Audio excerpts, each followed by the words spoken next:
श्री राम जय जय राम। श्री राम जय जय राम। श्री राम जय जय राम। सच्चिदानंद भगवान जय।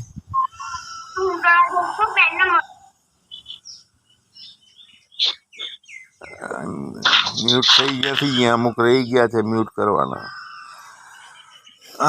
ગીતાજીમાં એક વાત કરી કે ઇતિ તે ગુહ્યતમમ શાસ્ત્રમ ઇતિ ગુહ્યતમમ શાસ્ત્રમ મયા ઇદમ યુક્તમ મયા નદ એતદ બુદ્ધ્વા બુદ્ધિમાન સ્યાત કૃતકૃતશ્ચ ભારત. એ એવું એક બહુ મોટું રહસ્યમય ગોપનીય શાસ્ત્ર છે જેને ભગવાને કીધું અર્જુનને કે હું તને આ કીધું છે, બહુ ગોપનીય શાસ્ત્ર, અને એને તત્વથી જાણી અને બધા જ્ઞાની અને કૃતકાર્ય થઈ જાય છે. બહુ ઊંડું રહસ્યવાળું શાસ્ત્ર કીધું છે. શાસ્ત્ર કહેવાની જરૂર કેમ કરી પડી ભગવાનને? તો આજે આખું ઊભું થઈ ગયું છે ને સંસાર આપણામાં, એનું સાચું સ્વરૂપ સમજ્યા એ પણ વાત કરી ભગવાને. અને પછી તત્વજ્ઞાન થયા પછી જેવું આપણે શાસ્ત્રનું વર્ણન છે ને જેવું શાસ્ત્રને આપણે માન્યું છે ને આ સંસારને, એવું નથી રહેતું, પછી બદલાઈ જાય છે. આંખો ઉઘડ્યા પછી જેમ સપનાનો સંસાર નથી રહેતો એવી રીતે આ સંસાર જે છે ને એ પણ રહેતો નથી. આપણી બુદ્ધિથી મનથી માની જે સાચો ઊભો કર્યો છે તે, કેમ કે એનો આદિ નથી ને અંતે નથી એવું કીધું છે. એમાં આદિ એટલે કે એની પરંપરા ક્યારથી ચાલુ થઈ ને એનો કોઈ પતો હતો નથી એમ, અને અંત નથી એનો મતલબ કે ક્યાં સુધી આ ચાલશે સંસાર એનો કોઈ અતો પતો નથી. એટલે આની કોઈ નિશ્ચિત એક સ્થિતિ નથી કોઈ, કહેવાનો મતલબ. એટલે ક્ષણ ભંગુર છે અને નાશવંત છે એમ કીધું, એટલે મિથ્યા છે. એટલે એવું આ શું વિવેક બુદ્ધિથી જાણી શકાય કે આ ક્ષણ ભંગુર છે અને નાશવંત છે. જળ ચેતનનો વિવેક થાય તો વિવેક બુદ્ધિથી આ સંસારને સમજી શકાય. એટલે જેમ સંસારને સમજીએ ને કે કાંઈ નથી આ તો ખાલી. એટલે સંસારના ભોગોમાં જે સુખ પ્રીતિ સતત ઈચ્છાઓ થાય કે આવા ભોગો ભોગવવા મળે, એવું ના થાય. એટલે દ્રઢ વૈરાગ્ય થાય. દ્રઢ વૈરાગથી આ સંસાર ઉપર જેમ જાણી શકાય સંસારને.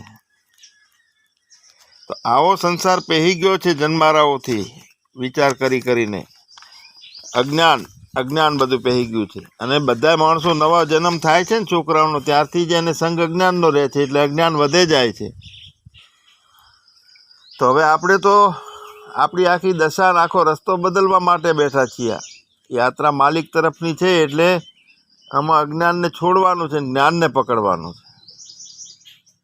એટલે જ્ઞાનનો સતત સંગ્રહ તો જ્ઞાન થાય.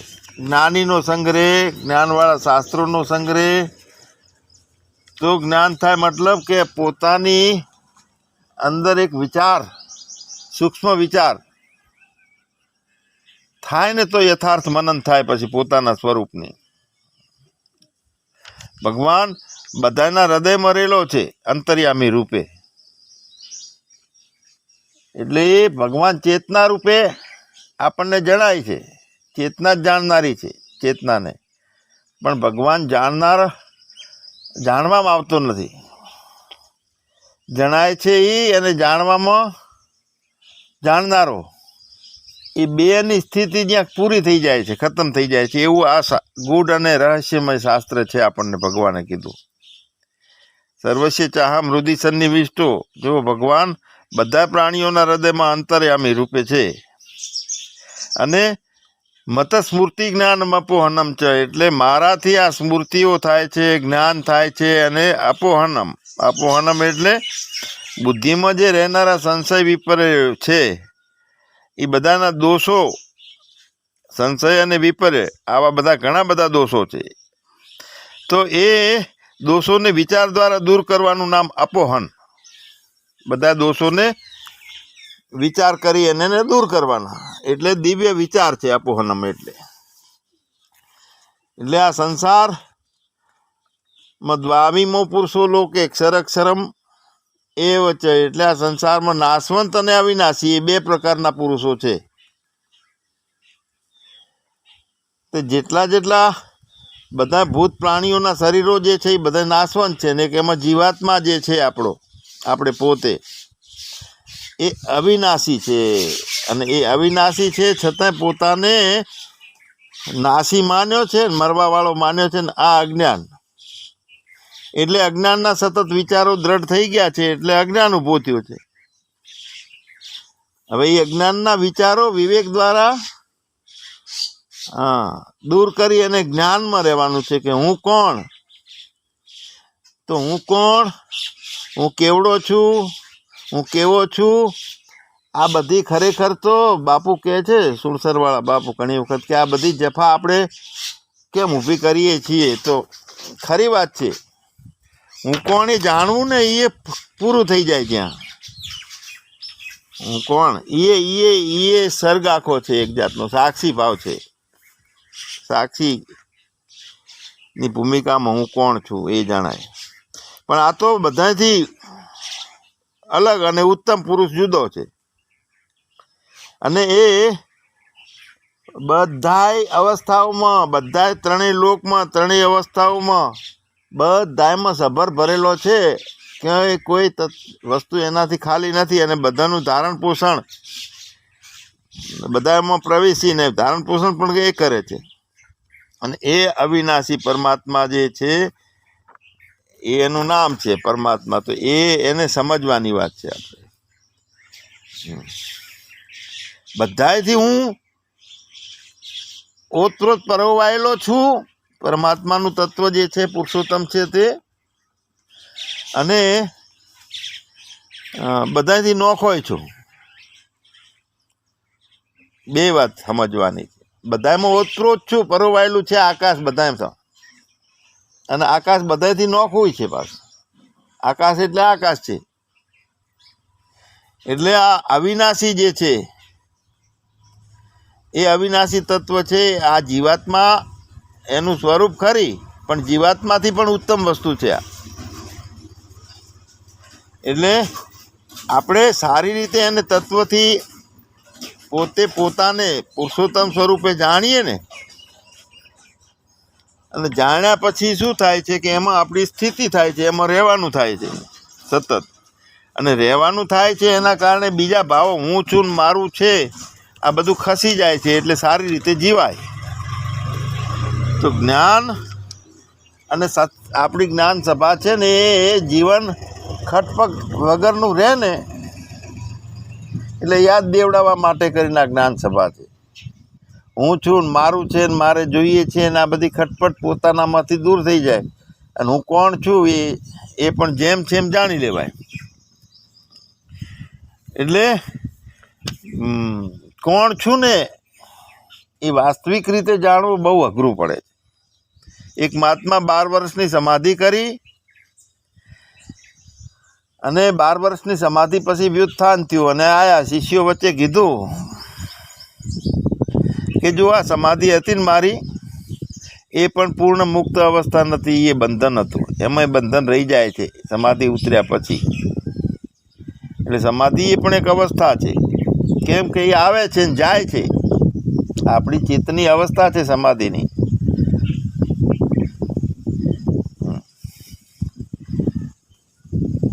તો મુક્તિ જે છે એ તો બધી અવસ્થાઓમાં નથી, અવસ્થાઓ સમાપ્ત થઈ જાય છે પછી મુક્તિ છે. એટલે આ સમાધિ છે ને એ અવસ્થા છે, એ બંધનવાળી. પાછી બંધન આવે, સમાધિ આવે, સમાધિ જતી રહે. હવે એ બધામાં નિત્ય ટકેલું જે છે ને એક ચેતન, એને સમજવાનું છે. તો આપણા બુદ્ધિથી નથી જાણી શકાતું. કેમ? તો બુદ્ધિમાં શું શું રહે છે? એક તો અવિદ્યા રહે છે, ને અવિદ્યા જતી રહે તો એકલી ચેતના રહે છે બુદ્ધિમાં. અવિદ્યા હોય ત્યાં સુધી ચેતના અશાંત રહે, અવિદ્યા જતી રહે એટલે ચેતના શાંત થઈ જાય. મસ્તિષ્કમાં આપણે અનુભવ કરી શકીએ છીએ. ચેતના જાગે છે, જેને આપણે આભાસ કહીએ છીએ. તો મસ્તિષ્ક જાગે છે એટલે બુદ્ધિ એ જાગે છે. તો ચેતના જે છે એ એક બુદ્ધિનો ભાગ નથી. મતલબ કે બુદ્ધિની અંદર ચેતના નથી, ચેતનાની અંદર બુદ્ધિ છે. એટલે બુદ્ધિમાં ચેતના રહેલી છે ને એ આપણી મોટી ભૂલ થઈ જાય. જો મહી સકલમ જાતમ એવો અનુભવ કરતા હોઈએ ને તો એ ચેતનાના સ્તરનો અનુભવ છે, કારણ કે ચેતનમાં કોઈ અનુભવ છે જ નહીં.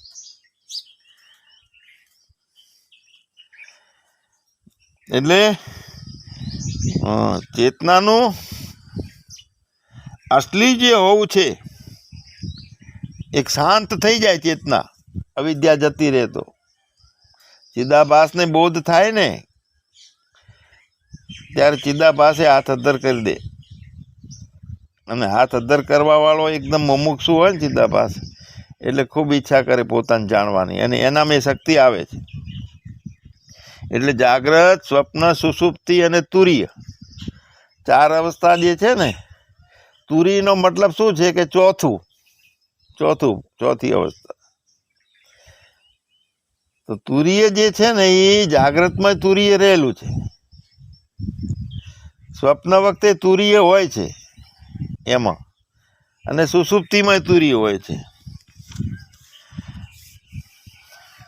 જાગ્રતમાં શું હોય છે કે બહારની દુનિયા બધી આવે છે, કારણ કે બુદ્ધિ જાગેલી છે, અને સાથે બુદ્ધિ ચેતના વગર રહી શકતી નથી.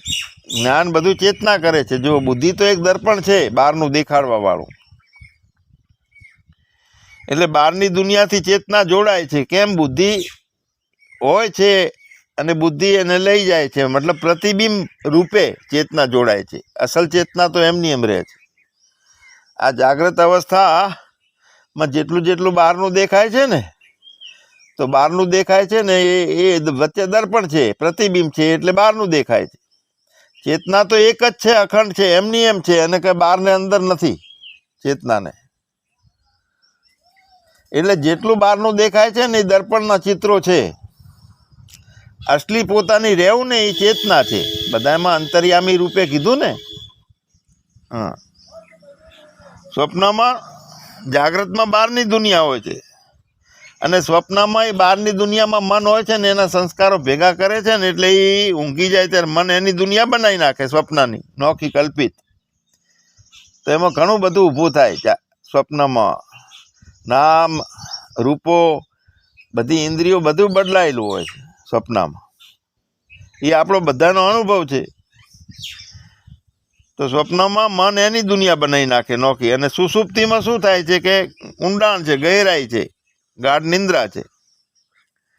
તો ગાઢ નિંદ્રામાં બહારની દુનિયા નથી, સ્વપ્નની દુનિયા નથી, ફક્ત ચેતના હોય છે બુદ્ધિ વગરની. તો સ્મૃતિનું જ્ઞાન એને થાય છે, ચેતનાને. એકલી રહે છે ને એટલે આપણે જાગ્રતમાંથી ઉઠ્યા પછી કહીએ કે હા મજા આવી હતી, ઊંઘ સારી આવી હતી. જગત નામનું કોઈ ચિત્ર જ હતું નહીં, બધું શાંત થઈ ગયું હતું. એટલે ઊંડાણમાં શું છે? ગાઢ નિંદ્રામાં એક ખાલીપણું હોય છે, ખાલી એકલી ચેતના હોય છે. કેમ કે રાત્રે જે શાંતિ મળી તો એનો કોઈક સાક્ષી હતો, તારે ખબર પડી ને જાગ્યા પછી કે મસ્ત મજાની ઊંઘ આવી હતી.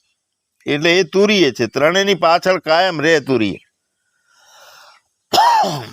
તુરી એ દિવ્ય ચેતના છે, ફક્ત ચેતના, કે જ્યાં અંતઃકરણ કે અવિદ્યા જોઈન્ટ નથી થતું, છતાં જ્ઞાન કરે એ તુરીય. જાગીએ ત્યારે, ઊંઘીએ ત્યારે, અને સ્વપ્ન હોય ત્યારે તુરીય હોય ત્રણેયમાં. એટલે એને અવસ્થાત્રય સાક્ષી કીધી છે. તો તે જે ચેતના છે એ બધાનો સાક્ષી છે. એટલે આખું જગત જે છે એ સાક્ષી ભાષ્ય છે. સાક્ષી ના હોય તો જગત નથી.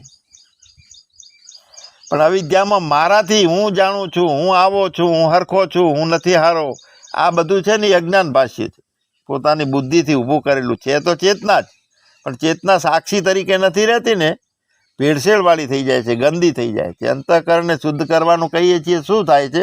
અંતઃકરણ છે જ નહીં, બાજુમાં ખસેડી દેવાનું ખાલી. તો અંતઃકરણ વગરની જે ચેતના રહે છે ને તે શુદ્ધ સ્વરૂપ પોતાનું, અને એ બધાનો સાક્ષી છે. એ બદલાય નહીં, એક જ છે, અખંડ છે, એના ટુકડાય નથી થતા.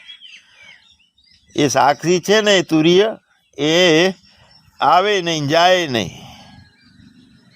અને જે આવી સ્થિતિ મેળવવા માટે જે ઋષિ મુનિઓ બધા જે શાસ્ત્રો સત્સંગ કરે છે ને, આ સ્થિતિ પ્રાપ્ત કરવા માટે, તુર્ય અવસ્થા પ્રાપ્ત કરવા માટે બધા કરે છે. અને હજુ આપણે પોતાને જાણ્યા પછી આપણે અંતઃકરણને શુદ્ધ કરવું છે ને મેલું થઈ જાય છે ને, આ બધું કેવા ડખા અંદર રહી છે. પછી વ્યવહાર અવસ્થા છે એટલે વ્યવહારમાં તો આમ જીવવું પડે ને, આ બધું જે છે ને આપણા સ્વભાવો છે એ તો આવો નવો રાખવો પડે વ્યવહાર માટે. તો આ બધી ભ્રાંતિઓ છે, આપણી સ્વભાવ બધો બદલી જાય આખો, કશું ના રહે એમાં. એટલે આવા તુરીય પદને મેળવવા, આવી અવસ્થા મેળવવા માટે સાધના કરે બધાય. અને એ તુરીયમાં કે જ્યાં ના કુછ હે ના હુવા ને હાર, એ નથી હજુ હો. એકલો સાક્ષી તો રહી જ જાય છે, તુરીય છે તે છેલ્લું નથી. પણ તન સ્થિર, મન સ્થિર, પ્રાણ સ્થિર, નુરત સુરત સ્થિર હોય, આવી જે એક સ્થિતિ છે ને, તો એ તુરીય છે કે એમાં સ્થિત થવું ને એ મુક્તિ છે, એવું બધા માનીને બેસી ગયા. એટલે અટકી ગયા. પણ ના, એટલે અટકવાનું નથી, એ મુક્તિ નથી. એટલે એ શાંતિની અવસ્થા છે, ટેમ્પરરી સમાધિ આવે ને જાય, એવી રીતની મુક્તિ આવે ને જાય ને તે મુક્તિ નહીં. પેલા કીધું હતું ને આ ગોપીઓએ ઉદ્ધવજીને કે ये तो प्रेम की बात है ओधो, जहाँ बंदगी मेरे तेरे बस की नहीं है. એમાં એક વાત કરી હતી કે આ ખુમારી જે છે ને એમાં આવવા જવું નથી. ઘડીક ખુમારી ચડે ને ઘડીક ઉતરે, ઘડીક પ્રેમ ચડે ને ઘડીક ઉતરે, એવી સ્થિતિ આ નથી મુક્તિની. એટલે સાક્ષીનો હોવાનો ભાવ તુરીયમાં રહે છે ને, એટલે તુરીય અવસ્થા છે ને એ મુક્તિ નથી. કારણ કે દેખાવા વાળું ત્યાં સુધી અલગ છે. જો હું સાક્ષી છું, મને પ્રતીતિ માત્ર દેખાય છે, પણ સાચું નહીં દેખાતું હતું એટલે અજ્ઞાન હતું, જગત સાચું લાગતું હતું એટલે. તો અજ્ઞાન જતું રહ્યું, તો હવે સાચું નથી લાગતું પણ પ્રતીતિ દેખાય છે. તો કોને દેખાય છે? સાક્ષીને. તો દેખવા વાળો સાક્ષી છે, દેખાવા વાળી પ્રતીતિ છે, તો બંને અલગ તો છે. તો ત્યાં સુધી પૂર્ણ એકતા નથી. દેખવા વાળો અને દેખાવા વાળો બેની અલગતા દેખાય ને આપણને, ત્યાં સુધી પૂર્ણ પોતાનું એકતા નથી, ત્યાં પૂર્ણ મુક્તિ એ નથી. માઈ સકલમ જાતમ કહીએ, મારામાંથી બધું ઉત્પન્ન થાય છે, મારામાં રહે છે, મારામાં લય થતું હું જોઉં છું. તો કોણ જોવે? સાક્ષી જોવે છે. તુર્યાતીત અવસ્થામાં સાક્ષીનો પણ નિવેડો આવી જાય, સાક્ષી પણ નથી રહેતો, વિલીન થઈ જાય સાક્ષી પોતાના. દેખવું, દેખાવું અને દેખવા વાળું ત્રણે એક થઈ જાય. દ્રશ્ય દ્રષ્ટા દર્શન મટી, પરિણામે પરખાય. એને પોતાનું પૂર્ણ સ્વરૂપ કહેવાય. ત્યાં દેખવું, દેખાઈ દેવું, દેખવા વાળું કાંઈ નથી. ત્યાં શું થયું? કશું નથી. તો અનુભવ કરો. દેખવા વાળું નથી રહેતો, એનો અનુભવ થાય પછી.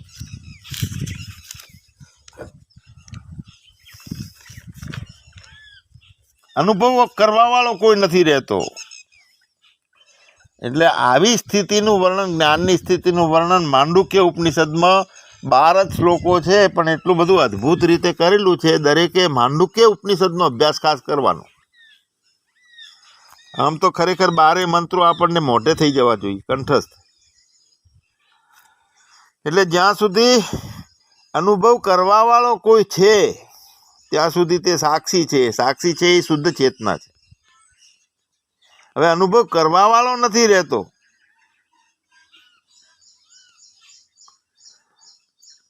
તો એ મોક્ષ માટે આ છેલ્લો અનુભવ, આ મુક્તિ છે.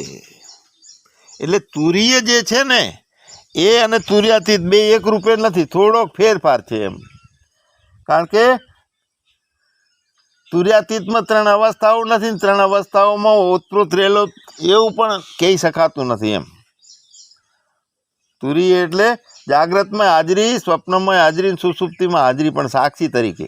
એટલે તો આપણે જાગ્યા પછી કહીએ છીએ કે આ હતો હું.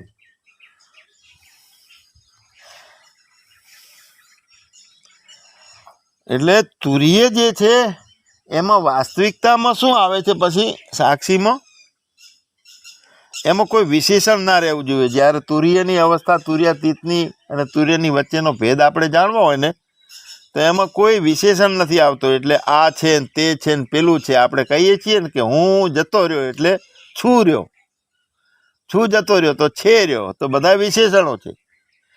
હું છું પછી છે, આ બધા વિશેષણો, આ તે પેલું એવું બધું કાંઈ નથી આમાં. આ અવસ્થા પણ અવસ્થાઓનો આધાર છે તે તુર્ય. એટલે તે તુરીય અને આ આધાર, અને એમાં ઉતરવા વાળો આધાર જે છે એ, અને આધારમાં ઉતરવા વાળો, રહેવા વાળો સાક્ષી બંને એક થઈ જાય.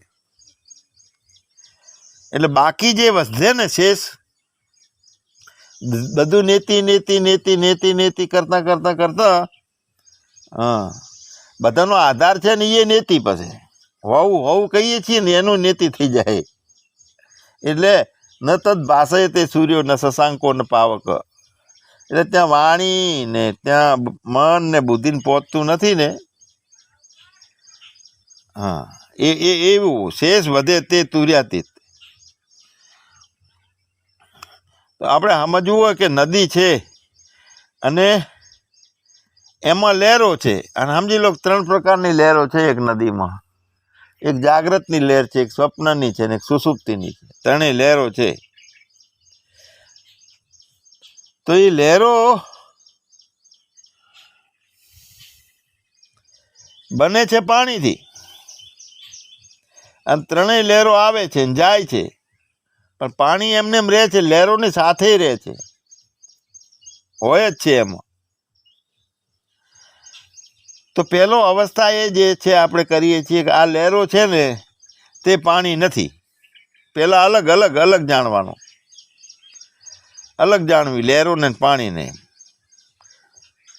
પછી પાણી પણ એકલી લહેરો નજરમાં આવે છે તો પાણીની, પણ એ લહેરો જે છે એનું પાણી છે, અને મૂળ પાણી છે, બધું સમુદ્રમાં જતું રહે, નદીનું પાણી, અને સમુદ્રમાં મળી જાય. એટલે અહીંયા થયું શું કે નદી અને સમુદ્રનો ભેદ જતો રહ્યો. પહેલા લહેરો અને નદીનો ભેદ ખતમ થઈ જાય, અને પછી નદી અને સમુદ્રનો ભેદ પૂરો થઈ જાય. હવે આપણે હું કોણ,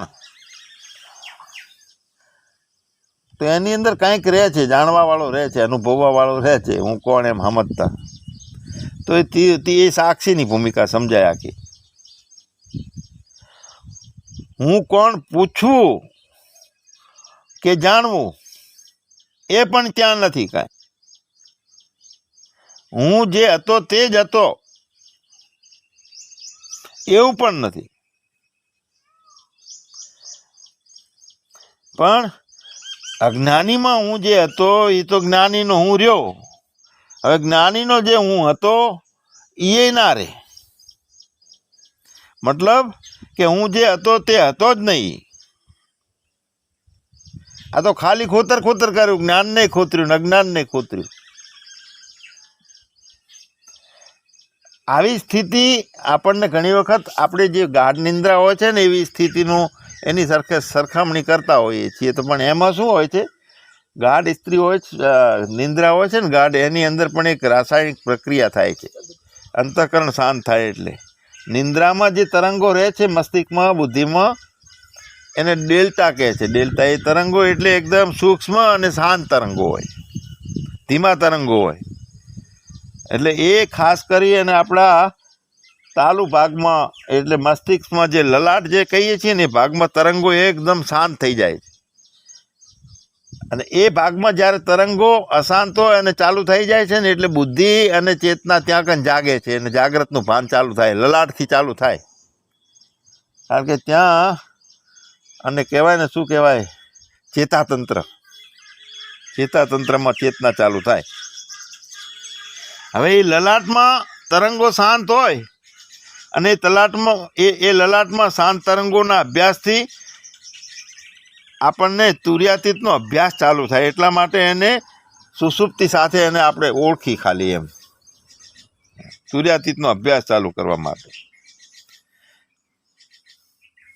હવે ત્યાં શું હોય છે એ વખતે અહંકાર નથી હોતો, અહંકાર એ ઊંઘી ગયેલો હોય છે, શાંત થાય છે, મૌન થાય છે અહંકાર.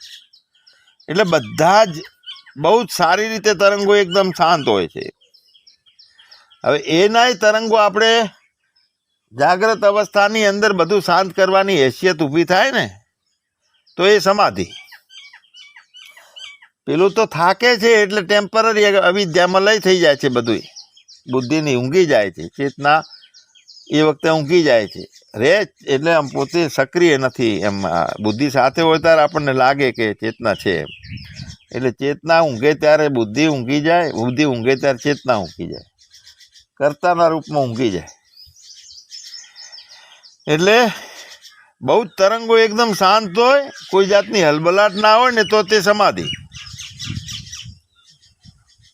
એટલે ઊંઘમાં સમાધિમાં શું ફેર? ઊંઘમાં હોશ નથી હોતી, અવરનેસ નથી હોતી ઊંઘમાં, અને સમાધિમાં અવરનેસ ને હોશ રહે છે. એટલે જાગતા જ્યારે આપણે ઊંડાણમાં જઈએ છીએ તો એ ઊંડાણ જે છે ને એ અલગ, અને ઊંઘમાં ઊંડાણમાં જ્યારે ઊંઘી જાય છે ને બુદ્ધિ ત્યારે એ અલગ. કારણ કે ઊંડાણમાં નથી ઊંઘી, શાંત રહી ગઈ, શાંત. એટલે ઊંઘમાં તે એ ઊંડાણ હોતું નથી. કેમ કે ફક્ત સૂક્ષ્મ જાણવા વાળો એમાં રહી જાય છે, ચેતના રહે છે, અને એ કહે છે કે મને સમાધિનો અનુભવ થયો.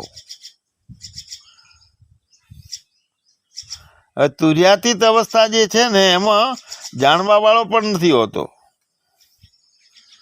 અને જાણવા વાળો નથી હોતો એટલે કોઈ અનુભવ નથી હોતો. જાણવા વાળો કોણ છે? તો ચેતના છે. અનુભવમાં કોને થાય છે? જ્ઞાન કોને થાય છે? ચેતનાને થાય. હવે તુર્યાતીતની અંદર ચેતના છે ને એ ચેતનની સાથે ભળી જઈ આખી, એના કેન્દ્રને પકડી રાખે, પોતાનું નોખું હું પણ ઊભું થતું નથી. એટલે તુર્યાતીત જે અવસ્થા છે, આપણે ઘણી વખત કહીએ ના કુછ હે ના કુછ હુઆ ના હોવનહાર, તો એમાં કાંઈ નથી એટલે અનુભવે નથી, કાંઈ નથી એટલે અવરનેસ એ નથી. અનુભવ નથી તો અનુભવ કરવા વાળો નથી. હવે અનુભવ કરવા વાળી ચેતના હતી એ ખતમ થાય છે તો અનુભવ ક્યાં રહ્યો એમાં? એટલે તુર્યાતીતમાં જાણવા વાળો પણ નથી હોતો, અને એમાં કોઈ અનુભવ નથી હોતો, અને અનુભવ કરવા વાળો નથી હોતો. અનુભવ જે છે ને એ કરવાનો હોય તો અનુભવ કરવા વાળો જોવે. જ્યાં જ્યાં અનુભવો થાય છે ત્યાં અનુભવ કરવા વાળો જોવે. પણ આમાં કાંઈ નથી બચતું, એટલે એને બતાવી શકાતું નથી. એને કોઈ પ્રમાણ નથી, શબ્દ પ્રમાણ નથી, ઉપમા પ્રમાણ નથી, અનુપલબ્ધિ કશું જ નથી. પોતે જ આત્મા છે એનું પ્રમાણ, બીજું કોઈ પ્રમાણ નથી. એટલે એને બતાવી પણ શકાતો નથી, જાણીએ શકાતો નથી. બધા એમ કે અમે તમને આત્માનું જ્ઞાન કરી દઈએ, તો એ નહીં, કોઈ કરાવવા વાળો ખોટો છે. એ જ્ઞાન કરાવી શકતો જ નથી કાંઈ. એટલે એને બતાવીએ ના શકાય, જાણીએ ના શકાય, ફક્ત એમાં રહી શકાય, જીવી શકાય એમાં, બસ. કે જ્યાં જીવવા વાળો ના હોય એટલું જીવન હોય. એટલે જીવી શકાય આ જ્ઞાન. હવે હું ને ખલાસ કરનારું આ જ્ઞાન છે, બહુ ખતરનાક છે. હું ને છેલ્લે અહીંયા ખતમ થાય છે. હું સાક્ષી તરીકે હું બચી રહ્યો. આમાં તો બધો આખા હું ને પૂરો કરવા વાળું જ્ઞાન છે. હવે આપણે તો હું પકડાઈ રહે છે અવિદ્યાના કારણે. તો તે સત્ય નથી. સત્ય તો હું વગરનું હોઉં અને હોવા વગરનું રહી જવું. અને આવું ગૂઢ રહસ્ય છે ભગવાને કીધું કે ઇતિ ગુહ્યતમમ શાસ્ત્રમ ઇદમ યુક્તમ મયા નધ એતદ બુદ્ધત્વા બુદ્ધિમાન સ્યાત કૃત કૃતશ્ચ ભારસ. આવું બહુ ગૂઢ અને ગોપનીય જ્ઞાન જે છે કે જ્યાં એ જ્ઞાન આપણાથી દૂર નથી, બીજું નથી. આપણે એને જોઈ લો કે આ જ્ઞાન એટલે શું છે. બીજાની આંખથી નહીં દેખાય, આપણી જ્ઞાનની દ્રષ્ટિથી આપણને દેખાશે. સચ્ચિદાનંદ ભગવાનની જય.